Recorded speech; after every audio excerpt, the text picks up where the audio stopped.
June 6th, 1944. The greatest amphibious invasion in human history is hitting the beaches of Normandy. 5 beaches, 156,000 Allied troops, 4,000 ships, 13,000 aircraft. The whole world is watching. And the one man the Germans feared above every other Allied general on earth is nowhere near it.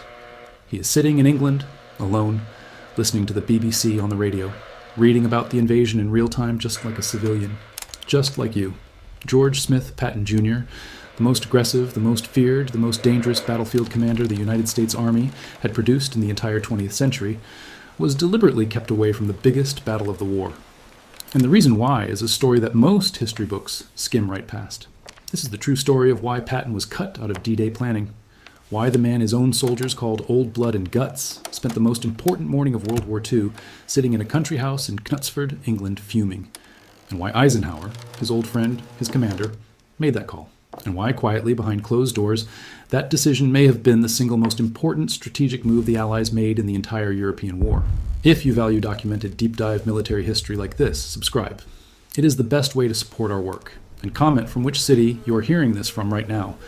Also, this script is thoroughly researched and factual, drawing from the peer-reviewed journal Parameters, published by the United States Army War College in a 2019 article titled Slap Heard Around the World, George Patton and Shell Shock, which cross-references Patton's own diary entries held in the George S. Patton papers at the Library of Congress, sources that go far deeper than any Hollywood version of this story.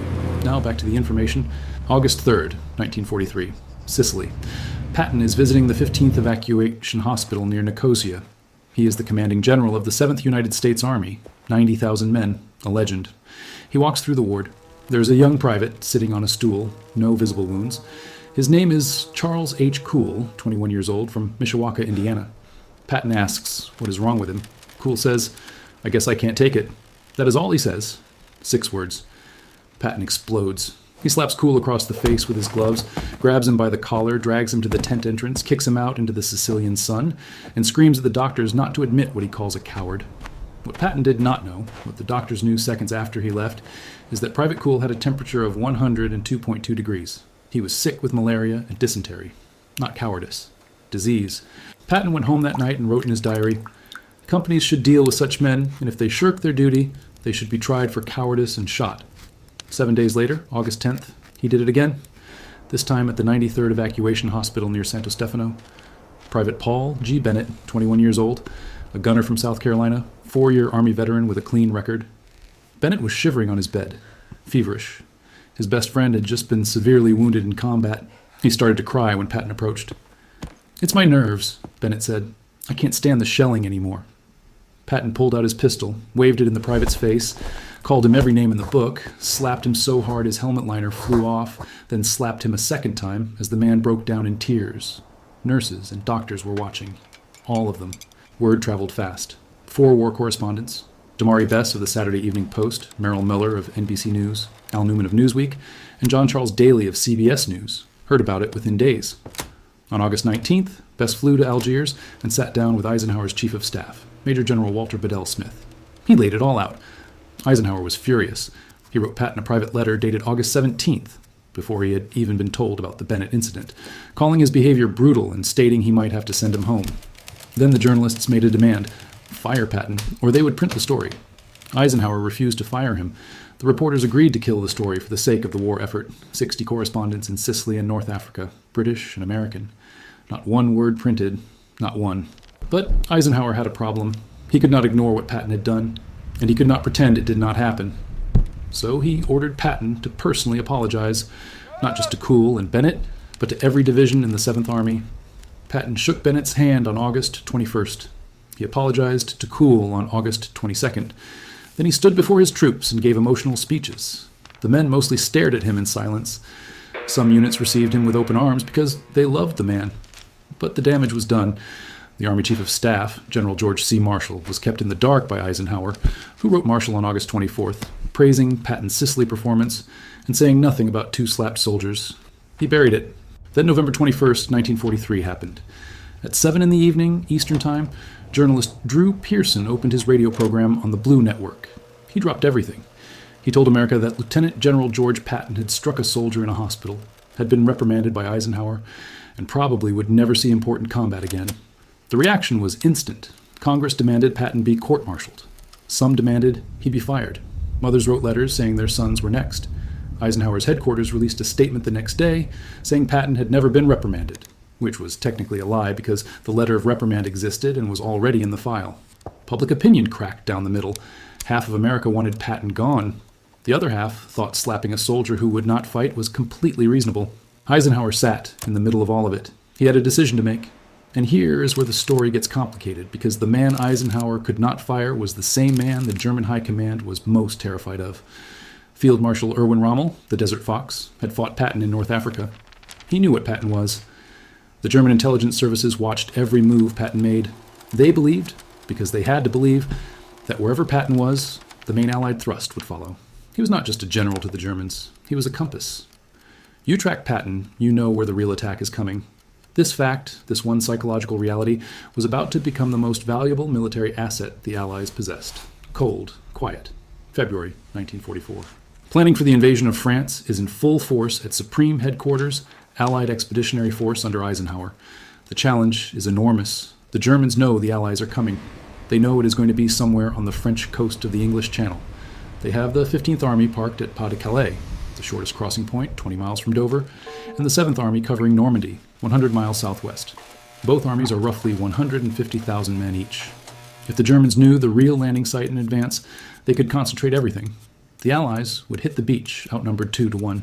The invasion would be over before it started. So the Allies needed to convince Germany that the attack was coming somewhere it was not. And to do that, they needed the one thing that was most believable to the German mind: Patton in charge. Colonel David Strangeways, head of deception planning, under General Bernard Montgomery's R Force staff, drew up the final version of what became Operation Fortitude South in February 1944. It was part of a wider scheme called Operation Bodyguard. The core idea: invent an entire army. Call it the First United States Army Group, FUSAG. Station it on the southeast coast of England, directly across from Calais. Fill it with fake radio transmissions, dummy landing craft in the harbors of Folkestone and Dover, inflatable rubber tanks in the fields of Kent and Essex. Make it look like a force of 50 divisions, roughly 150,000 imaginary men. And put Patton in command of it. Because if Patton was in command, Hitler would believe it. Simple as that.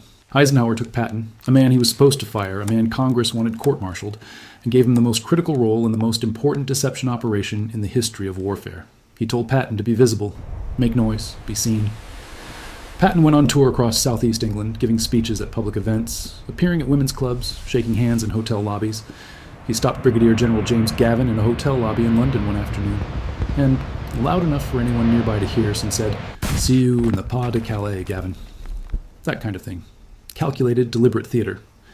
At Dover Castle, in tunnels dug under the chalk cliffs, British and Canadian operators worked around the clock, sending coded, fake radio messages all over Britain, simulating the full communications web of a functioning army. The fake signals alone were enough to fool German radio analysts. The physical props were a bonus. Then the Allies did something so bold, it is almost impossible to believe. In May 1944, they released a German prisoner of war, General Hans Kramer, former commander of the Africa Corps, who was being exchanged due to poor health. Before they shipped him out, they invited him to dinner with Patton. Patton was introduced as the commander of FUSAG and dropped references to Pas de Calais all evening. Then they drove Kramer through what they told him was southeast England, FUSAG territory. He saw enormous columns of vehicles, stacked supplies, real troops everywhere. He was shaken by the scale. He had no idea that he was actually being driven through southwest England, through the real D-Day preparation zone for Normandy. The road signs had been switched. His guards kept casually naming places in the southeast. Kramer went back to Germany and reported to the German High Command that he had personally seen Patton's massive invasion force massing at Calais. It worked. June 5th, 1944, the night before D-Day, Eisenhower receives a decoded message couriered from Bletchley Park, intercepted from Hitler and addressed to Rommel. It says the Normandy landings are imminent but are a feint. The real invasion, under Patton, will hit the Pas de Calais 5 days later. Do not move reserves. The German High Command believed the lie completely. June 6th. The invasion begins. 156,000 troops hit 5 beaches across a 50-mile stretch of Normandy coast between the towns of Sainte-Mère-Église and Ouistreham.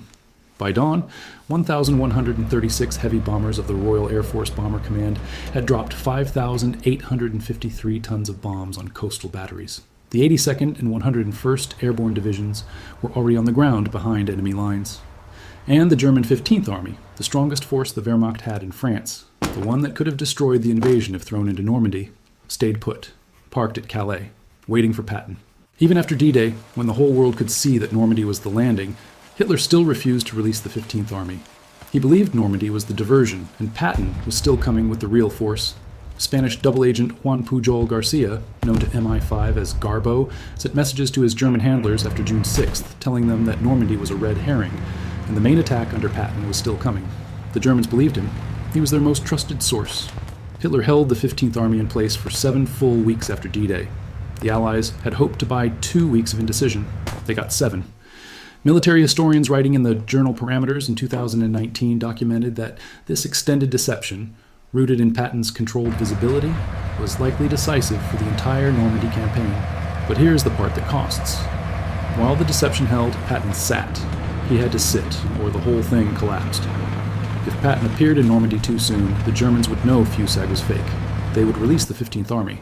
So Patton, a man who had once moved an army 20 miles in a single day, was forbidden from touching the battle. He learned about it on the radio.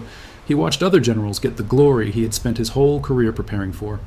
He wrote in his diary on June 6th, "It is hell to be on the sidelines and see all this going on." August 1st, 1944. The leash comes off. Patton is officially given command of the real 3rd United States Army in Normandy. He had been kept hidden until this moment. Now he gets to fight. What happens next is considered by military historians to be one of the most breathtaking offensive campaigns in the history of modern warfare. Attacking in 3 directions simultaneously, west into Brittany, south along the Loire River, and east toward Paris and the Moselle, the 3rd Army swept 400 miles across central France in less than 1 month. 400 miles in 30 days. The Army War College later described it as the fastest sustained ground advance in the history of warfare to that point. At one moment during the campaign, Patton's front plus his open southern flank along the Loire totaled 450 miles of exposed line, and he held it. On August 25th, the 4th Infantry Division, a lead element of the 3rd Army, arrived at the outskirts of Paris. Then the fuel ran out. On August 31st, Patton's drive ground to a halt at the Moselle River. His tanks had nothing left to burn. He had outrun his supply line by hundreds of miles. Eisenhower's broad front strategy diverted incoming fuel to Montgomery's Operation Market Garden rather than to the 3rd Army. Patton raged. He wrote and called and demanded nothing. The Germans used that pause to rebuild. Fresh divisions appeared at the Moselle. Patton spent the autumn battering the ancient fortress city of Metz, a place that had not fallen to an enemy since the year 415, before finally taking it on November 22nd, 1944, the first time in 1,500 years. Then December 16th, 1944. The Germans launched their last great offensive in the west through the Ardennes forest. The Battle of the Bulge. 80,000 German troops break through American lines. The 101st Airborne Division is surrounded at Bastogne. The situation is critical. At a crisis conference in Verdun on December 19th, Eisenhower asks Patton how quickly he can pivot the 3rd Army north to relieve Bastogne. Patton says, 48 hours. Every general at the table laughs. You cannot turn an entire army 90 degrees in 48 hours in winter. Patton had already given the order the day before. Elements of the 3rd Army raced 150 miles in 19 hours through snow and ice to hit the southern flank of the German advance. On December 26th, the 4th Armored Division broke through to Bastogne. The slap in a tent in Sicily in August 1943 cost Patton his seat at the D-Day table. He was sidelined not because Eisenhower wanted to punish him, but because Eisenhower recognized, perhaps more clearly than anyone, that a sidelined Patton was worth more to the Allied cause than a Patton in Normandy on June 6th. The Germans were so afraid of him, so certain he was the tip of the Allied spear, that they kept 150,000 soldiers standing at attention in the wrong place for 7 weeks, while the actual invasion took hold and dug in and expanded. If you value documented, deep-dive military history like this, subscribe. It is the best way to support this work. And comment from which city you are hearing this. Sources for this episode include the George S. Patton papers held at the Manuscript Division of the Library of Congress, Patton's actual diary entries from August 3 and August 21st, 1943, and the peer-reviewed U.S. Army War College quarterly journal Parameters, specifically the 2019 article, Slap Heard Around the World, George Patton, Shell Shock by Dr. John Kuehl, which draws on primary records from the Eisenhower Presidential Library and Chef files. Not Wikipedia, the actual archives. Now back to the final chapter. Final. Private Charles Kuehl, the first man Patton slapped, recovered from his malaria and dysentery. He returned to his unit in time for the Normandy invasion. He landed at the same beaches on June 6, 1944, that Patton was kept away from. After the war, he went back to Indiana, worked in a factory in South Bend for the Bendix Corporation, and lived quietly. In a 1953 interview with the South Bend Tribune, Cool said of Patton, "The general just didn't believe it made me sick." He never really got past the war's nerve damage. He had a heart attack in his late 40s and said the war could have been to blame. He died in 1971. Patton died on December 21st, 1945, not in battle, but in a car accident near Mannheim, Germany, 12 days after his vehicle collided with a military truck on a hunting trip. He never got to write the full memoirs he planned. His unfinished manuscript and private letters remained in those Library of Congress boxes for decades.